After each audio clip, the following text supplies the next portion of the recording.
महाभारत को हम सही मायने में विश्व का प्रथम विश्व युद्ध कह सकते हैं, क्योंकि उस समय शायद ही कोई ऐसा राज्य था जिसने इस युद्ध में भाग ना लिया हो। उस समय भारतवर्ष के समस्त राजा या तो कौरव अथवा पांडव के पक्ष में खड़े दिख रहे थे। हम सभी जानते हैं कि श्री बलराम और रुक्मी ये दो ही व्यक्ति ऐसे थे जिन्होंने इस युद्ध में भाग नहीं लिया, किंतु एक और राज्य ऐसा था जो युद्ध क्षेत्र में होते हुए भी युद्ध से विरत था, और वो था दक्षिण का राज्य उडुपी। महाभारत में वर्णित कथा के अनुसार जब उडुपी के राजा अपनी सेना सहित कुरुक्षेत्र पहुंचे तो कौरव और पांडव दोनों उन्हें अपने अपने पक्ष में लाने का प्रयत्न करने लगे, लेकिन उडुपी के राजा बहुत दूरदर्शी थे। उन्होंने श्री कृष्ण से कहा, हे माधव, दोनों ओर से जिसे भी देखो युद्ध के लिए व्याकुल दिखता है, किंतु क्या किसी ने सोचा है कि दोनों ओर से उपस्थित इतनी विशाल सेना के भोजन का प्रबंध कैसे होगा। तब इस पर श्री कृष्ण ने कहा, महाराज, आपने बिल्कुल सही सोचा है। आपके पास इसकी कोई योजना है? अगर ऐसा है तो कृपया बताएं। उसके बाद उडुपी नरेश ने कहा, वासुदेव, सत्य तो ये है कि भाइयों के बीच हो रहे इस युद्ध को मैं उचित नहीं मानता, इसीलिए इस युद्ध में भाग लेने की इच्छा मेरी नहीं है, किंतु ये युद्ध अब टाला नहीं जा सकता। इसी कारण मेरी ये इच्छा है कि मैं अपनी पूरी सेना के साथ यहाँ उपस्थित समस्त सेना के भोजन का प्रबंध करूं।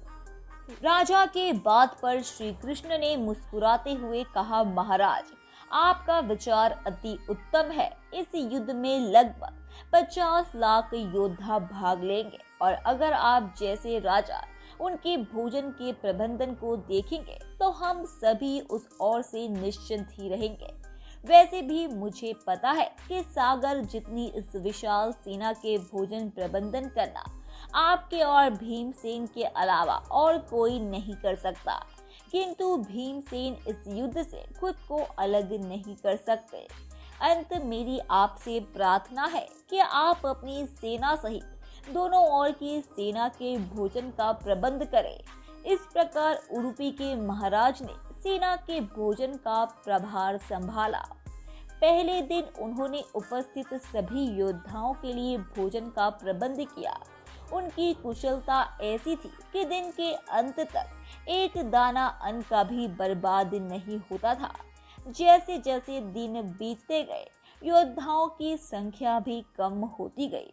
दोनों ओर के योद्धा ये देखकर हैरान हो जाते थे कि दिन के अंत तक उडुपी नरेश केवल उतने ही लोगों का भोजन बनवाते थे जितने वास्तव में युद्ध के बाद जीवित होते थे।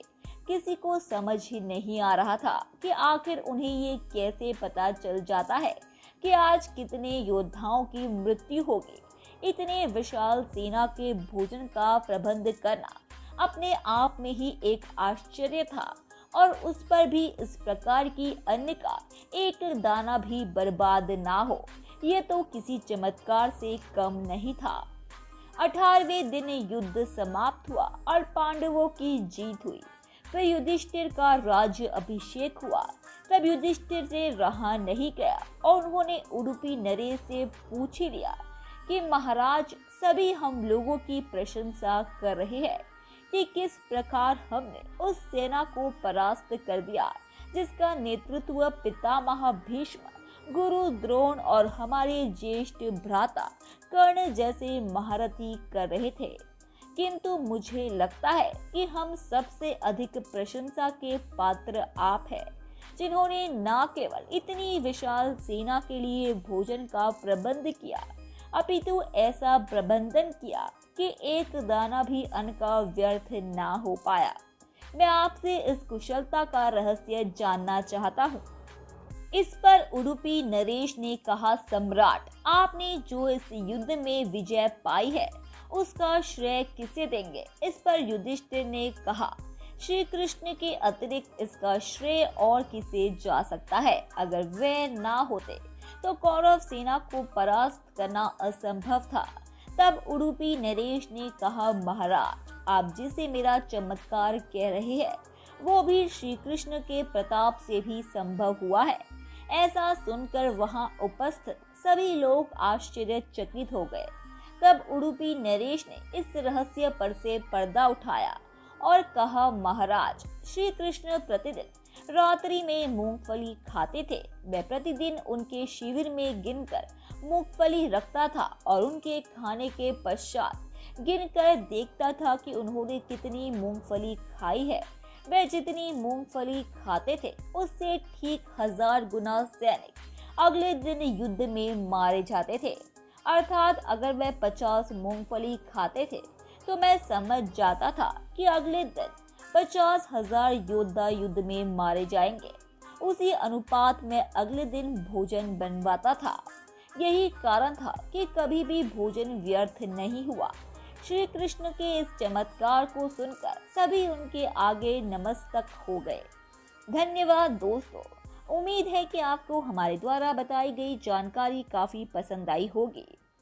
इसलिए ऐसे ही रोचक तथ्यों और रहस्यों को जानते रहने के लिए हमारे चैनल को सब्सक्राइब करें। अपनी प्रतिक्रिया कमेंट बॉक्स में दें, उसे लाइक करें और अपने दोस्तों रिश्तेदारों को भी इस जानकारी से रूबरू कराने के लिए हमारे इस चैनल को ज़्यादा से ज़्यादा शेयर करें।